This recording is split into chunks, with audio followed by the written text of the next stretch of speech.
Hi, my name is Joshua and my partner's name is Gabriel, and we are both from Homer School Innovation High. Today, we will be presenting to you our STEM SOS Level II project, the LED Light by Pennies.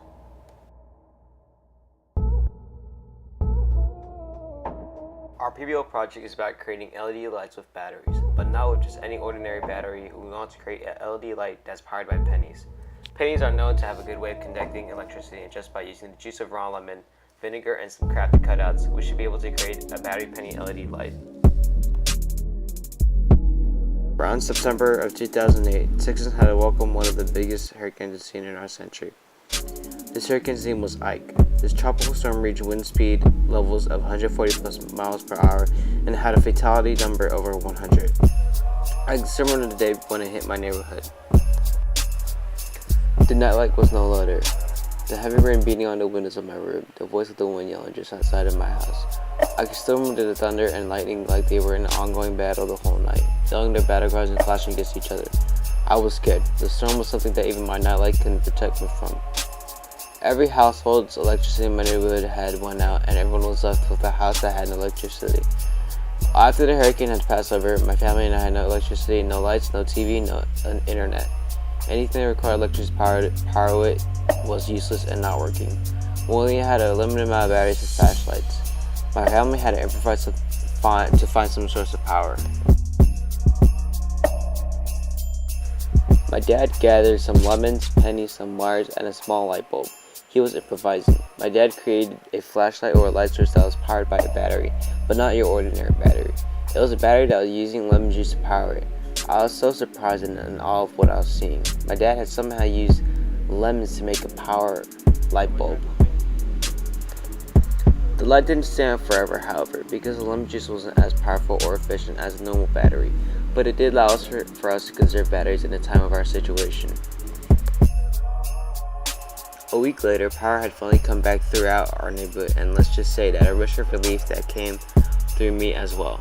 I was happy to finally have power and electricity back into my home, where I was able to enjoy the things that I took granted in life. I was able to enjoy the wonderful air conditioning, television, internet, and a nice lit home. Of course, we didn't have to use the battery light anymore because we all had our power back. That doesn't mean it makes it any less interesting to me. The earliest battery known is commonly known as the Baghdad battery. It was found in an archaeological dig in the 1930s and dates back to about 250 BC to 224 AD. This clay vessel has an iron rod surrounded by a cylinder of copper. Tests have been done which suggest that the wine or vinegar was held in the vessel. It has been suggested that these batteries were used for electroplating. That is no longer a popular theory, as these batteries could not have produced enough energy for such a task.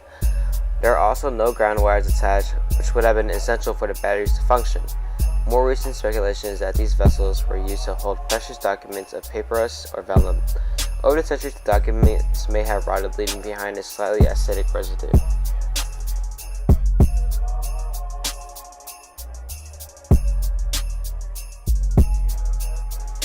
In 1800, Italian physicist Alessandro Volta invented a battery using a stack of zinc and silver discs with brine or vinegar soaked cloth or cardboard between each pair of discs, very similar to the penny battery. While this design gave out a steady current, there was a couple of problems. The first, that if the stack was too high, it would squeeze out the vinegar or brine, and so the battery would die quickly. The second was that the metal discs tended to corrode and again shortened the life of the battery. Our driving question is, which would work better to light up the LED light, vinegar or lemon squeeze?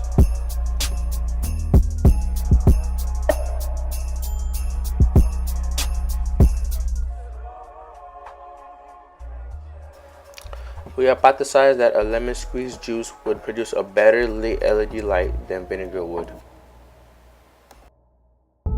This project is simple and safe for everyone, everywhere. However, we do advise to have an adult or legal guardian to supervise, as this project does deal with using scissors and or a knife. For this project, you will need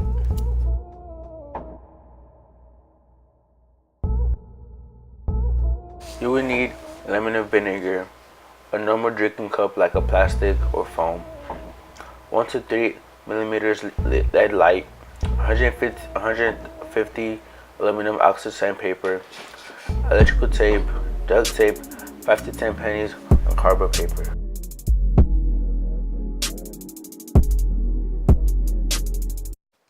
Fold a piece of duct tape into a sticky square, attach it to a table, and affix a penny. Sand one side until the zinc is fully exposed. Next, get your lemon and squeeze it into the cup as much as you can. Do the same for the vinegar and pour 1/4 of it into a separate cup. Cut discs of cardboard, 2 for each penny, slightly smaller than this coin. Soak the cardboard in fresh lemon juice and vinegar. Wait around 5 to 10 minutes to let the cardboard soak in the fresh lemon squeeze and vinegar. Cut a tiny strip of aluminum foil and lay a sand penny copper, slide it down on top of one end of the small strip of aluminum foil, and add a damp cardboard disc on top of the penny with the zinc slided up. Repeat until you have a stack of at least 5 pennies and 4 discs. Once you have all your pennies stacked up, get your LED and place one of the tails on the aluminum strip that is free and place the other tail on top of the penny with the zinc side up, and the LED should light up.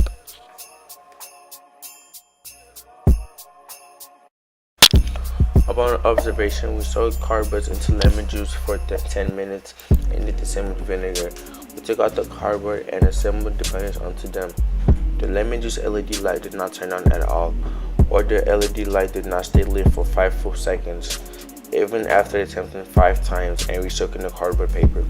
The vinegar LED light, however, turned on just after one attempt, and the LED light was very stable and bright. We attempted to use lemon juice as much as we could and get as much juice into the cardboard, but the LED was not able to stay on for a good amount of time like the vinegar was able to. In conclusion, our original hypothesis was that lemon juice would be able to create a more well-lit LED than vinegar would. Our hypothesis was incorrect. The vinegar was able to create a better LED than the lemon juice was able to. Our driving question asks which of the two would be able to create a better lit LED. The vinegar was able to create a more better lit LED than lemon juice could.